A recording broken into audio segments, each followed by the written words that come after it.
Rentetan krisis lingkungan terus terjadi. Bahkan di tahun 2020, dunia menghadapi berbagai kejadian. Deforestasi di Amazon, kebakaran di Australia dan Amerika Serikat, kenaikan suhu global, tumpahan minyak di Rusia, hingga kebakaran hutan, banjir, dan longsor di Indonesia.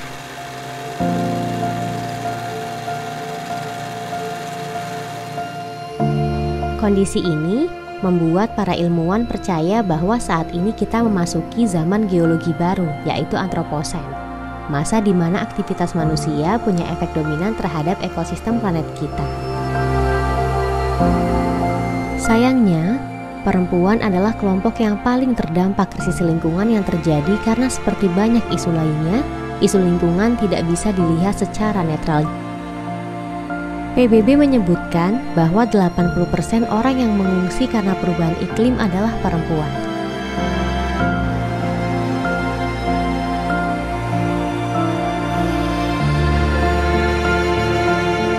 Sementara itu, dari 25 negara di Sub-Sahara Afrika, sebanyak 71% perempuan mengumpulkan air menghabiskan waktu 16 juta jam dalam sehari jika dihitung secara kolektif. Sedangkan laki-laki hanya menghabiskan waktu 6 juta jam dalam sehari.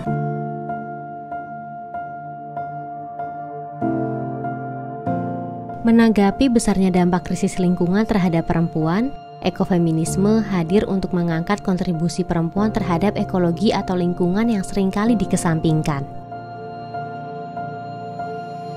Tetapi, apa sih sebenarnya ekofeminisme itu? Jadi dia sebuah gerakan yang memperjuangkan hak-hak perempuan dan lingkungan gitu, karena ekofeminis itu percaya bahwa situasi sekarang ini kekerasan terhadap perempuan dan perusakan terhadap alam itu dikarenakan dua hal. Yang pertama itu sistem patriarki dan yang kedua itu adalah sistem ekonomi kapitalis. Paham ekofeminisme pertama kali muncul di Amerika Serikat ketika Rachel Carson menulis Silent Spring pada tahun 1962. Meskipun gerakan ekofeminisme lebih terdengar di negara-negara barat, ternyata di Indonesia sendiri gerakan ekofeminisme sudah bisa dilihat sejak zaman Orde Baru. Tetapi sebenarnya kalau kita cermati di Indonesia misalnya sejak sejak Orde Baru itu saya contohkan bagaimana perempuan Dayak Siang Murung Bakumpai di Kalimantan Timur itu mereka berjuang berhadapan-hadapan dengan korporasi misalnya yang merusak tanahnya, atau Mama Yosepa misalnya di Papua gitu ya, bagaimana dia menjadi advokat untuk tidak hanya membela rakyatnya tetapi juga menyuarakan ruang hidupnya gitu. Yang dia sampaikan bahwa puncak gunung itu seperti tubuh perempuan gitu.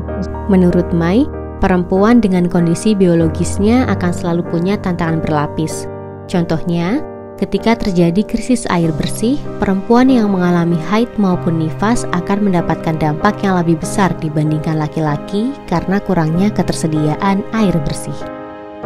Jadi satu, dia berpotensi terpapar lebih besar gitu, dan yang kedua dalam konteks kemudian dia menyuarakan haknya, dia mengalami tantangan berlapis-lapis begitu ya.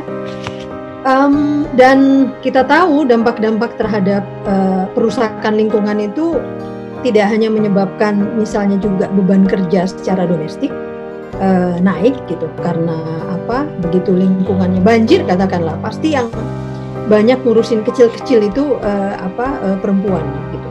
Tapi bahkan kalau kita belajar dari ibu-ibu yang anaknya meninggal di lubang tambang gitu ya, mereka kemudian tidak hanya menjadi korban atau menjadi penyintas, tetapi juga distigma gitu. Misalnya, kamu nggak bisa ngurus anak misalnya gitu. Jadi dia nggak hanya dilihat dalam perspektif bahwa dia mengalami dampak gitu, dampak yang buruk, tetapi dia juga mendapat perlakuan yang buruk pada saat dia memperjuangkan hak-haknya.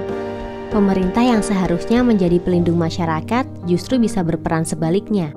jika kebijakannya tidak berpihak pada kesejahteraan dan kepentingan masyarakat. Prinsip bahwa seluruh kawasan bumi, air, dan kekayaan alam adalah milik negara seringkali membuat masyarakat kehilangan hak ketika ia tidak bisa membuktikan bahwa lahan tersebut adalah miliknya. Ini berkaitan penting dengan masyarakat adat misalnya, gitu ya, perempuan-perempuan adat gitu, yang kemudian kawasan-kawasannya berubah menjadi entah itu kawasan tambang, entah itu jadi perempuan lokal di kampung dan masyarakat adat, jadi entah itu kawasannya berubah jadi kawasan tambang atau HPH dan sebagainya, sehingga dia tidak bisa mengakses kawasan itu, atau kalau dia mengakses dia dikriminalisasi, gitu ya.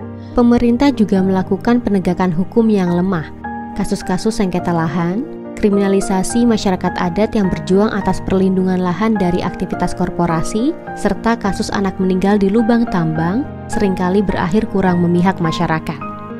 Dilema AMDAL itu sekarang misalnya dibatasi kepada penyusunan keterlibatan masyarakat ya, itu kepada penyusunan analisis mengenai dampak lingkungan di sebuah proyek.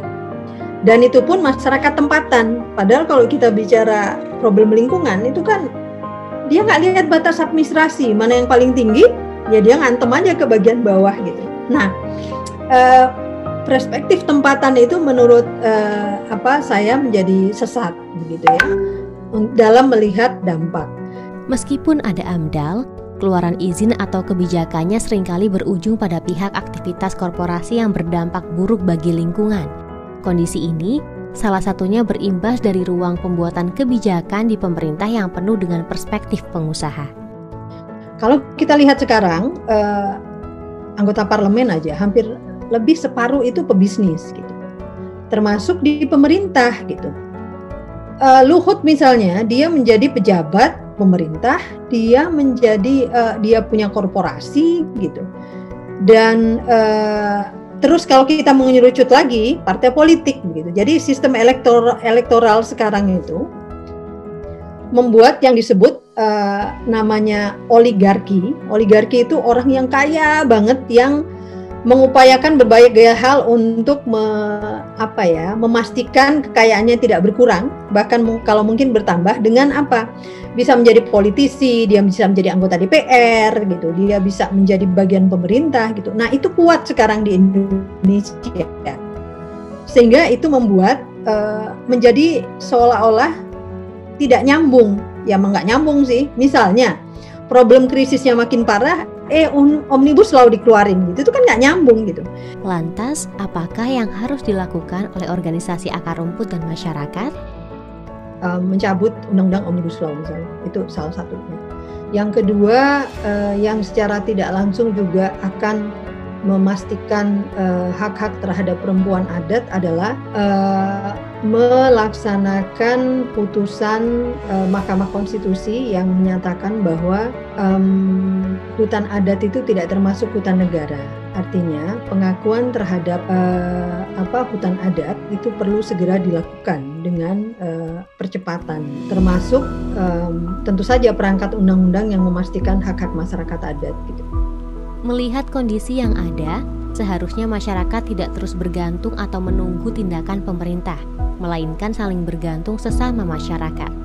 Bisa dalam bentuk konsorsium, seperti konsorsium pembaruan agraria yang mempelopori bagaimana buruh bisa membeli beras murah dari petani sehingga ekonominya terus tersambung. Bisa juga melalui ranah domestik yang sering dianggap sebagai ranahnya perempuan. Justru dalam konteks skala keluarga, domestik begitu, itu salah satu jantung perlawanannya di situ gitu. Kenapa saya bilang jantung perlawanan? Karena ruang-ruang domestik itu juga ruang-ruang yang berkaitan dengan tadi ya, reproduksi, tidak hanya reproduksi biologis tetapi juga reproduksi sosial. Reproduksi sosial itu apa? Misalnya berkaitan dengan ingatan sosial gitu. Bagaimana ibu itu menanamkan ingatan-ingatan dan pengetahuan berkaitan dengan ideologi, sejarah dan perjuangan tentu saja.